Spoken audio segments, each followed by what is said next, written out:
বেলাল আপন টুকটুক করে বাড়ির দরজাতে এসে হাঁক দিল তার মা জননীকে।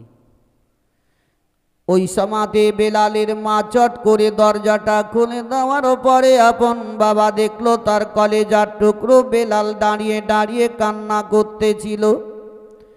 বেলালের মা জিজ্ঞাসা করলো, বেটা বেলাল বলো কেন তুমি এইভাবে দরজাতে এসে কান্না করো, তোমার দুই চোখ দিয়ে পানি কেন বলো? বেলাল বলল, মা গো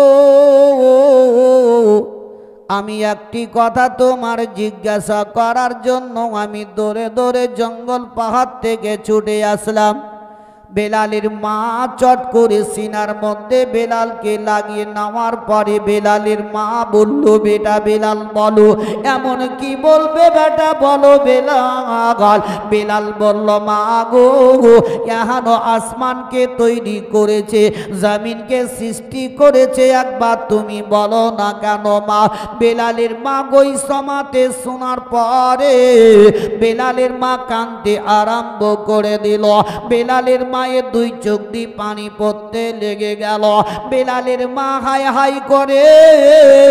বেলালের মা মনে মনে চিন্তা করল, যদি এখন যদি বলি কি আল্লাহ সৃষ্টি করেছে, তবে এখনো আমাদেরকে বাদশাহ উমাইয়া এই শহরের মধ্যে আর রাখবে না, গ্রামের মধ্যে আর আমাদেরকে রাখবে না, এখনো দেশ ছেড়ে চলে যেতে হবে। বেলালের মা চট করে উঠে বলল, বেটা বেলালে রে এখনো জমিন আসমান যদি তৈরি করেছে আমাদের বাদশাহ উমাইয়া করেছে, পড়ুন নাউজুবিল্লাহ। বেলালের মা যখন বলল, বেটা বেলালে রে আমাদের বাদশাহ উমাইয়া জমিন আসমানকে সৃষ্টি করেছে। বেলাল বলল, মা গো তবে উমাইয়া যদি তৈরি করেছে তবে তোমাকে আমাকে কে তৈরি করেছে বলো? বেলালের মা বলল, বেটা বেলালে রে তোমাকে আমাকেও যদি তৈরি করেছে আমাদের বাদশাহ উমাইয়া করেছে। বেলাল বলল, মা তোমার এটা সম্পূর্ণ ভুল কথা, এটা কখনোই হতে পারে না। আমাদের বাদশাহ উমাইয়া আমাদেরকে তৈরি করেছে, গাছপালা তরুলতাকে সৃষ্টি করেছে, তবে মা গো এখনো গাছপালা জমিন আসমান যদি সৃষ্টি করেছে একমাত্র স্বয়ং আল্লাহ করেছে। সৃষ্টির মালিককে, সব জিনিসের মালিককে কারা ভাই? মৌলবি তালবিল আমরা তো বলবো রাখো, তাই না? কিন্তু আপনাদেরকে তো বলতে হবে কি ভয় কে? সৃষ্টির মালিককে আল্লাহ, সব জিনিসের মালিককে আল্লাহ। তাহলে আমরা আল্লাহর কি শুকরিয়া আদায় করি? আওয়াজটা ভালো করো ভাই।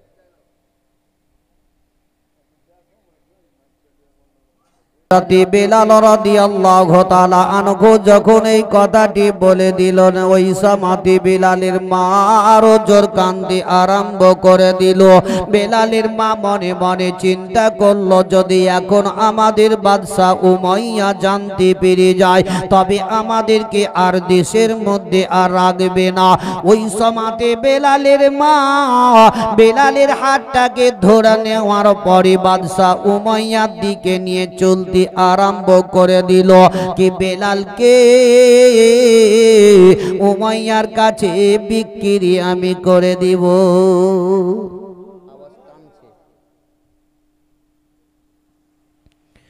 ওই সময়তে বেলালের মা উমাইয়ার নিকটে নিয়ে গিয়ে বেলালকে আপন উমাইয়ার কাছে আপন বিক্রি করে দিল। আর বেলালকে বিক্রি করে দেওয়ার পরে উমাইয়ার কাছ থেকে বেলালের মা আপন বাড়ির দিকে রওনা হয়ে গেল। আর বেলালকে উমাইয়া বলল, বেলালে রে আজ থেকে তুই হলে আমার গোলাম, আমি যেটা বলবো সেটাই তোমাকে শুনতে হবে। বেলাল বলল, হ্যাঁ তাতে আমি রাজি আছি। ওই সময়তে উমাইয়া বলল, বেলালে রে তবে এখনো তুমি জঙ্গলে চলে যাও, ছাগল নিয়ে ছাগল চড়াতে যাও। বেলাল আপন টুকটুক করে পাহাড়ের দিকে রওনা হয়ে গেল। বেলাল আপন জঙ্গলে পাহাড়ে গিয়ে ছাগল চড়াতে চড়াতে সমস্ত রাখালদেরকে ডাক করে একত্র করে নিল। বলে শোনো কি আজকে তোমাদেরকে একটাই কথা বলবো। তারা বলল এমন কি কথা বলবি, বলো না কেন? বলে আসমানকে তৈরি করেছে বলো, জমিনকে সৃষ্টি করেছে বলতে পারো? তারা বলল বেলাল, জমিন আসমান যদি সৃষ্টি করেছে আমাদের বাদশা উমাইয়া করেছে। বেলাল বলল রে আমার সঙ্গী সাথীরা শুনে নাও, ইহানো জমিন আসমান যদি সৃষ্টি করেছে একমাত্র আল্লাহ করেছে। তারা সকলে বেলালের নিকট থেকে এই কথা শোনার পরে তারা দূরে দূরে উমাইয়ার কাছে গিয়ে আপন খবর দিয়ে দিল। উমাইয়া বাদশা বেলালকে ডাক করলো, আর বেলালকে উমাইয়া ডাকার পরে বলল বেলাল শোনো, তবে তোমাকে আজকে একটি কথা বলবো। এ বেলাল, তুমি যে নবীর কলমা খানা পড়েছো, আল্লাহকে এক বলে তুমি মানতেছো বেলাল, তবে সমস্ত সব কিছু তুমি ছেড়ে দাও। আমি বাদশা উমাইয়া যা চাইবে আমি সেটাই তোমাকে দিব। বেলাল চুপ করে দাঁড়িয়ে আছে। উমাইয়া বলল বেলাল রে, নবীর কলমাটা যদি একবার ছেড়ে দিস, যদি আল্লাহকে এক বলা তুই ছেড়ে দিস, তোকে অট্টালিকা ঘর বাড়ি জমি জায়গা বহুত কিছু আমি দিব। বেলাল তো ছেড়ে দি। বেলাল বলল তুমি যতই যাই দাও না কেন, আমি কখনোই নবীর কলমা ছাড়ব না। বলছে উমাইয়া প্রশ্ন করবো, উত্তর দিতে হবে। বলছে কি? বলে জমিন আসমানকে তৈরি করলো উমাইয়া? বলছে আমি। বলছে এই উমাইয়া, তুই যদি করেছিস তোকে কে সৃষ্টি করেছে? উমাইয়া বলছে আমি নিজেই হয়েছি। পর নাউজুবিল্লাহ। বেলাল বলছে সৃষ্টি করনেওয়ালা যদি হয় তো একজন স্বয়ং আল্লাহ আছে। জোরে বলুন সুবহান।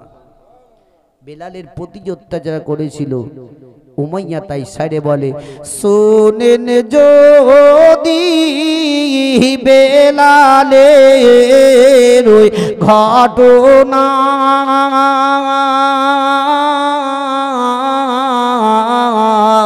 পাষাণ হৃদয় গোলে কিছু রবে না।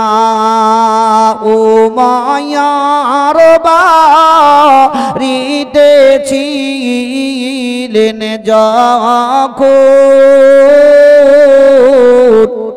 নবীর কালিমা পড়েছিলেন তখন। উমাইয়া বুঝিতে পেরে দিবানা,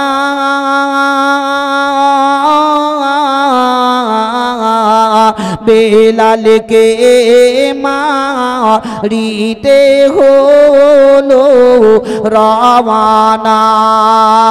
হযরত বেলাল পড়ে কান্দে হায়রে হায়, মুখ দিয়ে না বীর কালেমা বয়ে যায়, রক্তের ধারা বগে চলে শরীরে।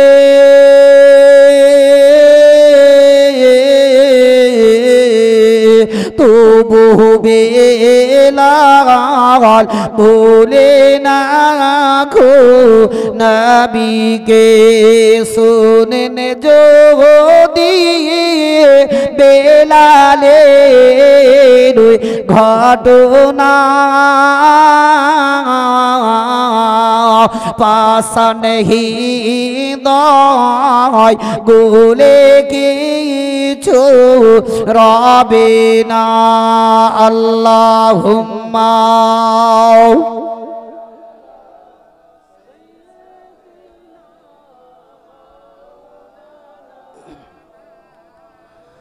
ওয়া আলা আলিহি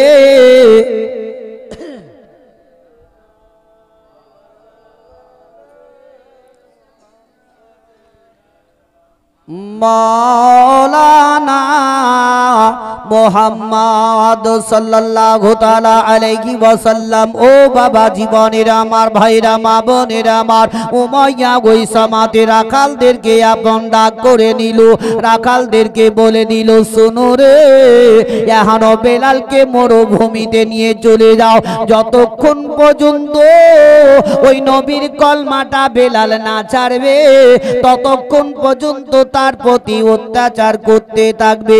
সমস্ত রাখালেরা বেলালকে মরুভূমিতে ধরে নিয়ে চলে গেল। চার হাত পাটাকে বেঁধে দেওয়ার পরে বেলালকে মরুভূমিতে টানতে আরম্ভ করে দিল। ওই এত গরম বালির উপরে টানে বেলালের শরীরের চামড়া কেটে কেটে রক্ত পড়তে লেগে গেল। বেলালের শরীর দিয়ে রক্ত গড়ে গড়ে চলে যায়। সমস্ত রাখালেরা বলে ওরে বেলাল রে, একবার তুই নবীর কলমাটা ছেড়ে দে, তোর প্রতি অত্যাচার করাটাও আমরা বন্ধ করে দিব। বেলাল ওই সময়তে বলতেছিল আমার নিঃশ্বাস যতক্ষণ পর্যন্ত চলবে ততক্ষণ পর্যন্ত আমার নবীর প্রতি কলমা পড়তেই থাকব। বেলাল কিন্তু ছাড়ে নাই। ও সমস্ত রাখালেরা ও বেলালকে একটি জায়গাতে নিয়ে দাঁড়িয়ে গেল। বেলালের শরীর দিয়ে রক্ত পড়তেছিল। বেলালের শরীরে লবণ নামার পরে মাঠ ছিটা দিতে লাগল। বেলাল উহা বলে শব্দ করে না। এ আমার ভাইরা বাপজিরা মা বোনেরা আমার, আমাদের দেশের মানুষকে কাউকে যদি থাপ্পড় মারা যায় কিংবা লাঠিতে যদি মারা যায় ওই সময়তে দেখবেন বাপরে মারে বলে চিৎকার করবে, যদি শরীর ফেটে যায় আরো চিৎকার করে কাঁদবে। তবে বেলালের শরীরে লবণের ছিটা দিতে থাকে, বেলাল মুচকি মুচকি হাসতে থাকে আর বেলালের মুখ দিয়ে কলমার জারি থাকে। বেলাল বলে লা ইলাহা ইল্লাল্লাহ মুহাম্মাদুর রাসূলুল্লাহ সাল্লাল্লাহু তাআলা আলাইহি ওয়াসাল্লাম। বেলালকে আবার চার হাত পাকে বেঁধে নিয়ে ওই মরুভূমিতে টানতে টানতে নিয়ে চলে যায়। বয়োজ্যেষ্ঠ সাহাবী আবু বকর সিদ্দিক রাদিয়াল্লাহু তাআলা আনহু ওই রাস্তা দিয়ে চলতেছিলেন আর আবু বকর সিদ্দিকের নজরটা বেলালের দিকে পড়ে গেল। আর বেলাল টুকটুক করে বেলালের দিকে টুকটুক করে আবু বকর সিদ্দিক রাদিয়াল্লাহু তাআলা আনহু যেমনি চলে গেলেন, আবু বকর দেখছেন ওই বাচ্চাটার প্রতি এত অত্যাচার চলতেছে। আবু বকর সিদ্দিক বললেন তোমরা দাঁড়িয়ে যাও, এই বাচ্চাটার প্রতি এইভাবে অত্যাচার কেন? তারা বলল এই বাচ্চাটা নবীর কলমা পড়তেছে বলে নবীর কলমা যতক্ষণ পর্যন্ত না ছাড়বে তার প্রতি এইভাবে অত্যাচার চলতে থাকবে। আবু বকর বললেন ওরে রাখালেরা শুনো রে, এই বেলালকে কি তোমরা বিক্রি করবে? রাখালরা বলল আমাদের বাদশা উমাইয়ার কাজ হলো কিনা আর বিক্রি করা, অর্থ যদি বেশি পাই তো বিক্রি করে দিবে। বেলালকে আবু বকর সিদ্দিক যখন কিনে নিলেন বেলাল মুচকি মুচকি হাসতেছিলেন আর আবু বকরের দুই চোখ দিয়ে পানি ঝরঝর করে ঝরে যায়। আবু বকর বললেন বেলাল তোমার তো এখন কাঁদার সময়, তোমার তো হাসি খুশির সময় নয়। তবে বেলাল কেন তুমি মুচকে মুচকে হাসতেছো? আবু বকরের দুই চোখ দিয়ে পানি পড়তেছিল। বেলাল বলতেছে হে আবু বকর এখন আমার হলো সব থেকে বড় খুশির সময়। আবু বকর বলছেন বেলাল এ বেলাল তোমার খুশির সময় কি করে হতে পারে? দেখো তোমার শরীর ফেটে চামড়া ফেটে রক্ত গড়ে গড়ে যায়, লবণের ছিটা তারা মারতেছিল। বেলাল বলছেন হে আবু বকর দেশের মা বোনেরা যখন মাটির কলসি কিনে না ভাই, মাটির হাঁড়ি কলসি কিনে না তখন দেখবেন হাতের মধ্যে কলসিটাকে নিয়ে আঙুলে বাজায়, বাজায় না? কেন বাজায়? ফাটা ফুটা দেখার লেগে। বেলাল ওই সমাধে বলতেছিলেন বলে, হে আবু বকর, ওই মা বোনেরা যখন কলসি মাটির হাড়ি কিছু কিনে যখন তখন আঙুলে বাজিয়ে বাজিয়ে বাজিয়ে দেখে, যদি টন টন করে আওয়াজ হয় সেটা সঠিক, আর যদি ধাপাক ধাপাক করে আওয়াজ হয় তাহলে জানবে কি এটার মধ্যে কিছু কিন্তু আছে। হে আবু বকর, আল্লাহ তাবারক ওয়া তাআলা আমাকে ওই কলসি বাজা করে বাজিয়ে বাজিয়ে দেখতেছে কে নবীর প্রতি আমার ভিতরে বেশি বেশি মহব্বত আছে কিনা। তাহলে বেলাল বলছেন, হে আবু বকর আমাকে বাজিয়ে দেখছেন, তাহলে আপনাদের আমাদেরকে কি আল্লাহ কি বাজিয়ে দেখেন কি? কিন্তু ভাই একটু পরিবর্তন হন, একটু চিন্তা ভাবনা করুন, ও নবীর প্রতি বেশি বেশি মহব্বত ভালোবাসা রাখুন। এই যে সুবহানাল্লাহ গিলা পড়ছি আমাদেরকে লজ্জা লাগে। আল্লাহ তাবারক তাআলা বলছেন কোন বান্দা যদি একবার মহব্বতের সহিত সুবহানাল্লাহ পড়ে তো সুবহানাল্লাহর নেকিতে আমার যে বদিয়ার নেকি ওজন করি সেই পাল্লাটা ভর্তি হয়ে যায়। তাহলে কত নেকি। আজ আমরা লজ্জা লাগছে কি হয়তো বলবো লজ্জা সুবহানাল্লাহ বলবো, কিন্তু না, লজ্জা নয় ভাই, শিক্ষা অর্জন করুন। আমার যতটি বাপজি ভাইদের মা বোনদেরকে বলবো, অবশ্যই আমি জোরহাত করে বলবো, জীবনী কাহিনী যাই শুনুন না কেন অবশ্যই নামাজটা একটু পড়ার চেষ্টা করো। নামাজ, এই যে আমরা বসে বসে সময়টা কাটাচ্ছি এখানে ওখানে, সে 5টা 10টা মিনিট মসজিদে গিয়ে নামাজটা যে পড়ে এসে আবার যদি গল্প করে হবে না ভাই? হবে না? হবে না? তোমরা যাই না কেন? এই যে মা বোনরা বাড়িতে বসে থাকছে সময় কাটাচ্ছে, সে সময়টা কাটে না কাটিয়ে যদি ওযু করে নামাজটা যদি আদায় করে, আল্লাহ তাবারক তাআলা বলছেন কোন মেয়ে মানুষ যদি বাড়িতে নামাজ পড়ে আমি আল্লাহ তার বাড়ির সমস্ত বালা মুসিবতকে আমি দূর করে দেব, তার বাড়িতে রুজি আমি বৃদ্ধি করে দিব, এমনকি বাড়িতে রহমত আমি আল্লাহ নাজিল করতেই থাকবো। আমি বলবো মা বোনদেরকে নামাজ পড়ুন। আল্লাহ এটাও অফার দিয়েছে, কোনো ছেলে মেয়েরা যদি দোয়া দরুদ কোনো কিছু যদি না জানে, তারা নামাজের অবস্থায় দাঁড়িয়ে দাঁড়িয়ে রুকুতে সাজদাতে যদি আল্লাহ আল্লাহ বলে ডাকে তো আল্লাহ বলছে আমি ওটাই তার কবুল করে নেব। এতটা অফার আছে, এত কমের দিকে কেন আমরা যাই না ভাই? যদি নাও জানেন লোকে দেখে দেখে সাজদাতে রুকুতে আল্লাহ আল্লাহ বলে ডাকবেন, আল্লাহ ওটাই কবুল করবে। হযরতে বেলাল রাদিয়াল্লাহু তাআলা আনহুকে আবু বকর সিদ্দিক যখন নিয়ে যান, ওই সময় আবু বকর সিদ্দিক মনে মনে চিন্তা করলেন, আল্লাহ আমি যে বেলালকে নিয়ে যাব তো আমার থাকতে দেওয়ার মতো আমার বাড়িতে কোনো জায়গা নাই।